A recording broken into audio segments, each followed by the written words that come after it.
दोस्तों, भारतीय संत समाज में शंकराचार्य से बड़ी कोई उपाधि नहीं है। और जब गोदी मीडिया एक बाबा के गुणगान करने लग जाए, ये बताने लगे कि उनसे महान कोई नहीं है, उनकी दिव्य शक्तियों को लेकर के तमाम तरीके से पेड काम करते हुए दिखाई दे, तो इसकी तस्वीरें लोगों के सामने आती हैं। और फिर एंट्री हो जाती है शंकराचार्य की, जो संत समाज में सबसे ऊंचा पद रखते हैं, और वो भी दिव्य शक्तियों को लेकर के बाबा को खुला चैलेंज देते हुए दिखाई दिए, जहां साफ तौर पर बोला कि अगर बागेश्वर धाम वाले बाबा के पास ज्योतिष शक्ति है तो वो जोशीमठ में पड़ी दरारों को भर के दिखाएं। आदाब, नमस्कार, अस्सलाम वालेकुम नाजरीन। पल पल न्यूज के न्यूज रूम से मैं हूं आपके साथ नदीम अकरम। जी हां, गोदी मीडिया पर और बागेश्वर धाम वाले बाबा के ऊपर तमाम साधु संतों ने अब खुल करके मोर्चा खोल दिया है। किस तरीके से तमाम तस्वीरें सामने आ रही हैं, एक बार इस पूरी रिपोर्ट पर नजर डालते हैं। भारत में अब धर्म सेंसर बोर्ड का गठन किया जा चुका है, जो फिल्मों में धार्मिक पहलू को सेंसर करने का काम करेगा। इस बोर्ड के मुख्य ज्योतिषपीठ ने शंकराचार्य स्वामी अवमुक्तेश्वर नंद सरस्वती ने शनिवार को छत्तीसगढ़ के बिलासपुर में पत्रकारों से यह जानकारी साझा की। उन्होंने साफ तौर पर कहा कि भारत में सेंसर बोर्ड अपना काम कर रहा है। सेंसर बोर्ड अगर ना होता तो जाने कितनी मनमानी हो जाती। चूंकि उसमें कोई धार्मिक विशेषज्ञ नहीं है, इसलिए धार्मिक विषय कहां तक चुभ जाएंगे, किसके हृदय में वो नहीं जान पा रहा है कोई, तो उसकी कमी पूर्ति करने के लिए हमने धर्म सेंसर बोर्ड बनाया है। इस धर्म सेंसर बोर्ड में धर्म, इतिहास और पुरातत्व से जुड़े 10 लोगों को शामिल किया गया है। हालांकि शंकराचार्य स्वामी अवमुक्तेश्वर नंद सरस्वती ने इस बात पर चिंता जताई कि ओटीटी प्लेटफॉर्म पर कोई लगाम नहीं है और उस पर भी सेंसर की दिशा में विचार करना चाहिए। उन्होंने रायपुर में दरबार लगाकर चमत्कार दिखा रहे बागेश्वर धाम के पंडित धीरेन्द्र कृष्ण शास्त्री को भी खुल करके ललकारा और पूछे गए सवाल पर जवाब में कहा कि चमत्कार दिखाने वाले उनके जोशीमठ के मकानों में आ गई दरारों को चमत्कार से भर दें तो उनका स्वागत करेंगे। उन्होंने कहा कि हम उनके लिए फूल बिछाएंगे कि आओ, ये जो हमारे मकान में दरार आ गई है, हमारे मठ में आ गई है, उसे जोड़ दो।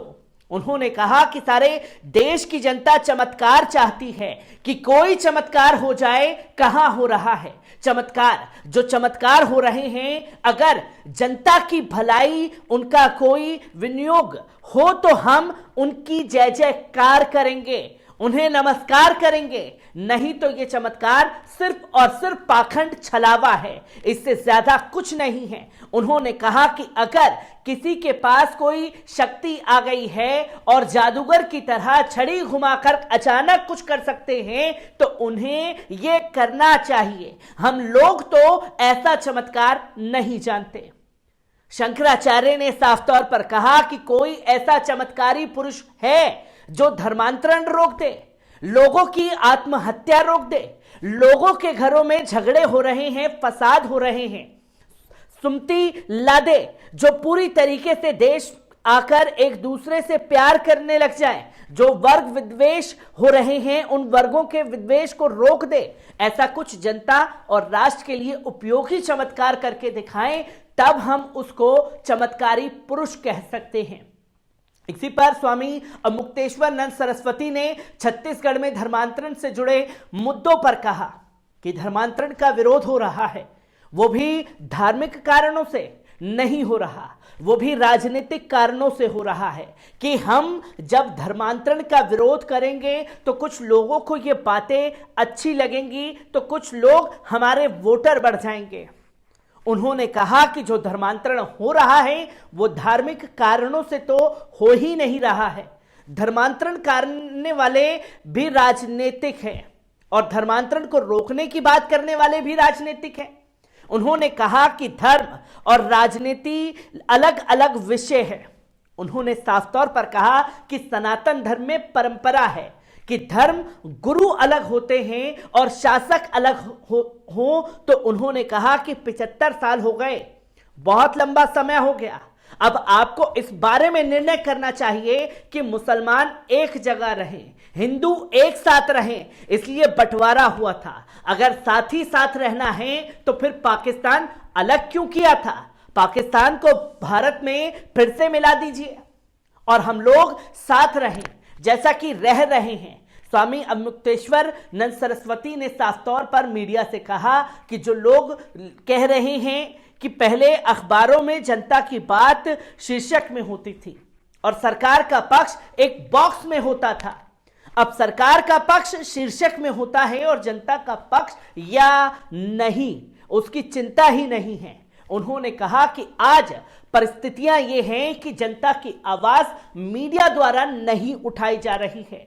जो संवाददाता हैं उनसे हमारी खूब बातचीत है, वो कहते हैं कि हम तो ग्राउंड से स्टोरी बनाकर स्वामी जी फाइल करते हैं, ऊपर जाकर एडिट हो जाती है, खत्म हो जाती है। उन्होंने कहा कि जनता की आवाज उठाने के लिए कोई माध्यम नहीं है, मीडिया एक माध्यम है और मीडिया अब कॉर्पोरेट घरानों के हाथों में है। कॉर्पोरेट घराने अपने हिसाब से उसको चला रहे हैं और जनता की आवाज दबाई जा रही है। बागेश्वर धाम और गोदी मीडिया पर लोगों का गुस्सा फूट गया है। पत्रकार ऑन कैमरा एक ढोंगी की जय जयकार कर रहा है, संपादक को थोड़ी शर्म आनी चाहिए। हालांकि टीवी मीडिया पहली बार इतना नीचे नहीं गिरा है। इंडिया टीवी के एक संपादक हुआ करते थे जो आजकल दूसरों को सर्टिफिकेट बांटते हैं, उन्होंने ही टीवी में स्वर्ग की सीढ़ी दिखाना शुरू किया था। एक ने कहा कि पाखंड रचने वाले धीरेन्द्र शास्त्री की एक वीडियो को टीवी चैनलों पर चमत्कार की तरह दिखाया जा रहा है। जब इस बाबा का सच लोगों के सामने बाहर आने लगा तो इसने गोदी मीडिया को बुलवा लिया। लेकिन इसके पीछे की सच्चाई यह है कि एक ने कहा कि बागेश्वर वाले बाबा को खुला चैलेंज अपना चमत्कार जोशी मठ में दिखाएं और टूटते हुए घर और दरार को भरकर दिखाएं। एक ने कहा कि हिंदुस्तानी संत समाज में शंकराचार्य से बड़ा कोई पद नहीं। ज्योतिष पीठ के शंकराचार्य अवमुक्तेश्वर नंद जी ने पाखंडी बाबा बागेश्वर को ललकार दिया है। जोशी मठ को पहला जैसा करके दिखाएं तो मानू दिव्य शक्तियां हैं। ये तमाम चीजें जो हैं लगातार लोगों के सामने आ रही हैं और अब गोदी मीडिया क्या शंकराचार्य के खिलाफ जाकर के अभी भी बागेश्वर वाले बाबा की जय जयकार करेगा, जो कि तस्वीरें लगातार दिखाई जा रही हैं। और बागेश्वर वाले बाबा के खिलाफ कोई मुस्लिम समुदाय नहीं बल्कि साधु संत ही खुल करके सामने आ गए हैं। हालांकि जब बाबा घिरे तो हिंदू मुस्लिम का कार्ड खेलने लगे और कहने लगे कि मज़ारों पर जो चादरें चढ़ाई जाती हैं वो भी एक पाखंड है।